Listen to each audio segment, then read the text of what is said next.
Hello. Sorry, my shirt's riding up my back. It's annoying. I just want to talk a little bit about some of the dreams I've had lately and some of the feelings that I think I'm figuring out. And those dreams, I'm pretty sure that they represent repressed anger. And if you're anything like I am, when you was with a narcissist, they were all the time telling you how angry you were and how controlling and things like that. And at the time, you don't understand that they're really talking about themselves. So you do what you can to minimize any of that coming out in a way that they could misconstrue it. And in doing this, you're already having issues with whatever situation is going on that you probably, more than likely, have every right to be upset and angry over. And when you're told that you're angry and that it's not justified, and you're like, okay, so you try to calm it down.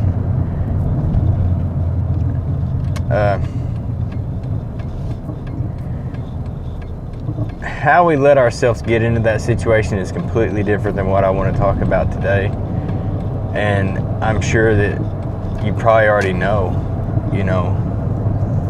If you haven't, you soon will, because either I'll talk about it or you'll find it on your own, because it's something that we all deal with that have been through this.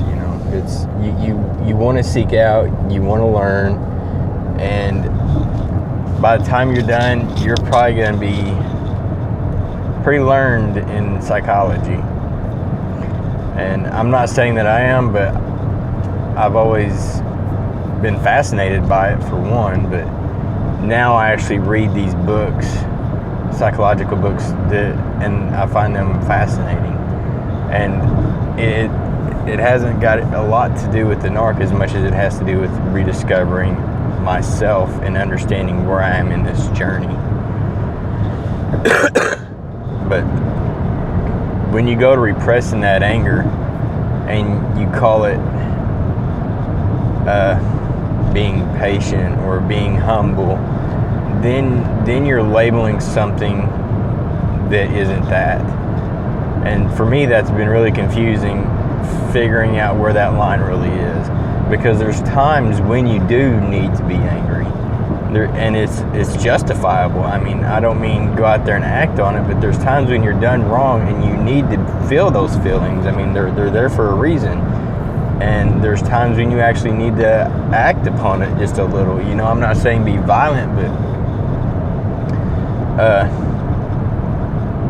check out Jordan Peterson, some of his lectures on it. But you want to let yourself and others know that you have a line that is there, and you will defend that line. And with us, people who have been through this with the narcissist, we had no line. If we did, we kept moving it for people. We'd set it here, then we'd move it back a little bit, then we'd keep giving until we weren't even there anymore, and it was just all them and whatever they wanted, And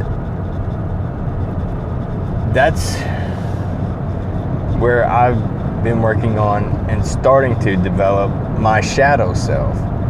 And my shadow self is a lot of anger. And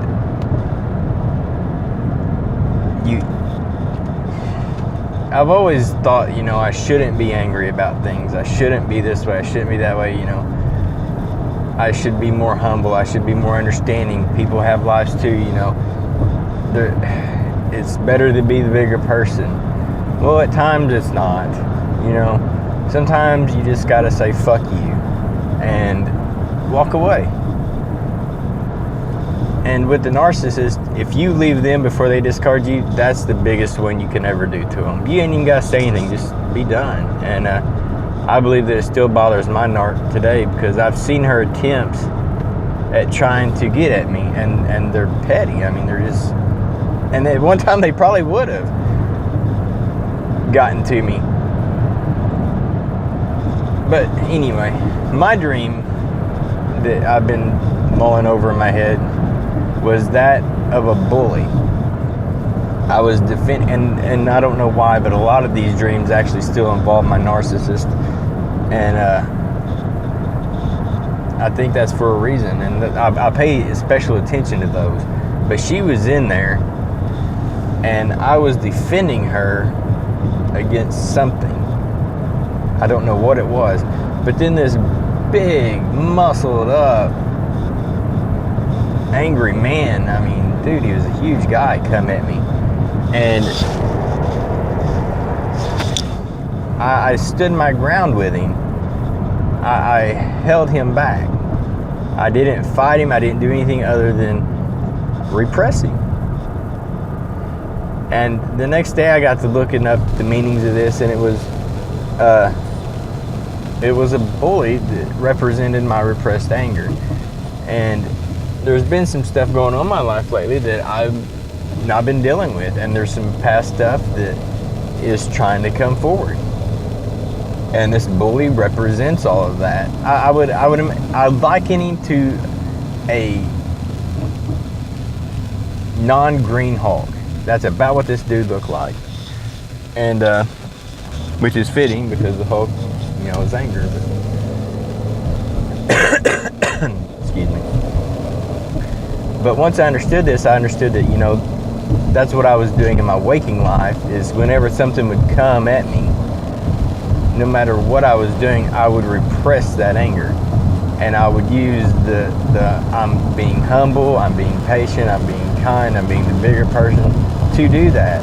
And in my dream, I was being the hero. I was being a savior of someone, which is what I thought I was doing in my relationship with this narcissist before I learned what she was.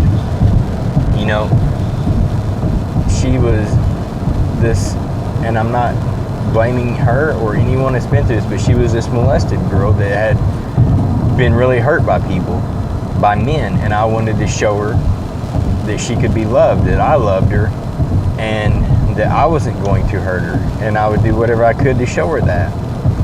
And that was her toe in the door. That's how she was able to work everything, is I allowed that. But this anger that I'm trying to get more in touch with, because I know in the past, whenever I've gotten fed up with a narcissist, I would just blow up. And it would be and it would almost be like a bragging thing, like, look how much I had to take before I did. I took 6 months of you just belittling me, having me crying in the bathroom floor, wanting me to die, telling me this, telling me that, cheating on me, lying to me, screwing up shit with my work, turning the kids against me, anything. I mean, all of this shit was real. I mean, this all happened. I mean, this was normal for a 6-month period. And I blew up. I said, I've had enough, and you're being stupid, you're a bitch. Oh, and then I would end up apologizing for everything that I said, and I would bow back down. And all that anger was just I don't know how you would say it. It was there, but it wasn't fully expressed, and it wasn't expressed correctly. And toward the end of our relationship, whenever I started to work on my feelings and getting more in touch with what was going on and things like that, I was learning to develop those feelings better and how to handle those things better and those coping mechanisms. I'm still in that. I still tend to shy away and look for comfort in other areas. I've noticed that about myself lately. I will distract myself. I still self-sabotage. And recently it's been because I was sick and I wasn't able to go to the gym. I got out of a routine, I got out of a habit, and that stability, that comfort of knowing that routine was gone. And anytime that happens, I'm depressed, I'm lost, I'm upset, and it takes me a while to bounce back. And my goal is to eventually get to where I'm not like that, to where I can handle stuff in stride and still maintain a good level, positive attitude, and go on with my life, and not have to worry about it or look for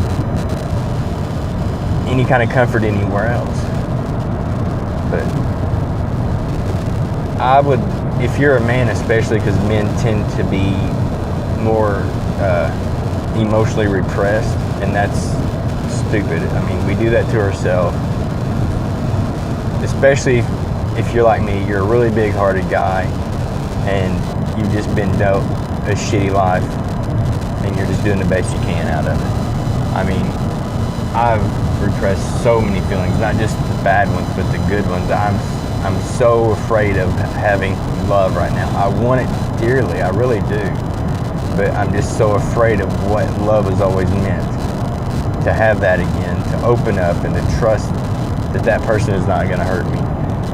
And, you know, that's something that I just don't think I'm ready to do as much as I want to. And I want to not be that way. You know, I know I can't rush this, but at the same time, you know, I'm tired of being like this. It's been over a year now. And I know healing takes time, but you know what? You got to work through it. You got to keep pushing. And I think the only way that I can do it is to constantly self-evaluate and be honest with myself. And that's where I'm trusting on these videos where you guys talk to me back and you tell me things, you know, because you often see things and hear things that I say that I don't. And that was one of the things that I was reading about in a book the other day. It was talking about how when we first start doing that, feeling repression, that we form this denial, and it helps us, it allows us to cope with that moment in time. And what they say every once in a while, that's not a bad thing, it's a normal thing. But what I did out of it is I made it a lifestyle. And now I've got to break that habit, but for me to break that habit, I got to be consciously aware of when I'm maintaining that habit. And, you know, it's what it is. But that's basically all I had to say today. But I thank y'all. You know, like, share, subscribe, and God bless you, and I love every one of you. And just always remember, you know, you're worth it. You are so worth it. You're so worth the effort. You're so worth the time. And everything they ever told you was a fucking lie. Just, it's hard to get some of that shit out of your head, I know, but just start believing in yourself.